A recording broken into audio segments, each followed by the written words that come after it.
समुद्र किनाऱ्यालगत पायथ्याशी असलेला छोटा पण तितकाच सुरेख असा किल्ला बघायचा असेल तर ही रील शेवटपर्यंत बघा.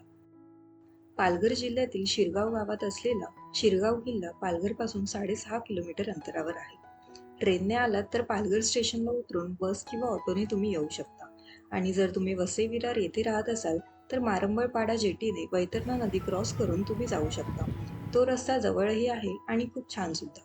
उन्हाळ्याच्या दिवसात ही छोटीशी राईड एन्जॉय करत जात असताना वाटेत एक झाड दिसलं ज्याच्यावर खूप सारे मधाचे पोळे लागले होते. लांबूनच बघितलं आणि लगेच निघालो.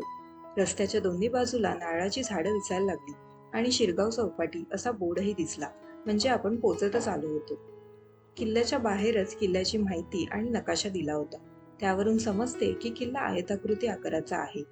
मुख्य दरवाजाने आत गेल्यावर त्याच्या लगेचच काटकोनात दुसरे प्रवेशद्वार आहे.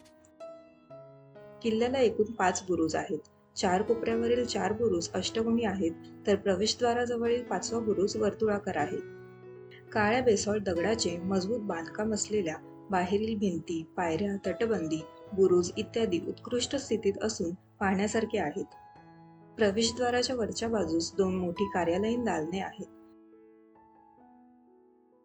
या किल्ल्याचा इतिहास बघायला गेलात तर देवगिरी यादवांच्या काळात इसवी सन 1225 मध्ये हा किल्ला बांधण्यात आला. नंतर हा किल्ला गुजराती मुसलमान, बहामनी घराणं, अहमदनगर सल्तनत अशा अनेकांनी ताब्यात घेतला. वसई किल्ल्याजवळील सर्व किल्ले 15व्या शतकामध्ये पोर्तुगीजांनी जिंकले.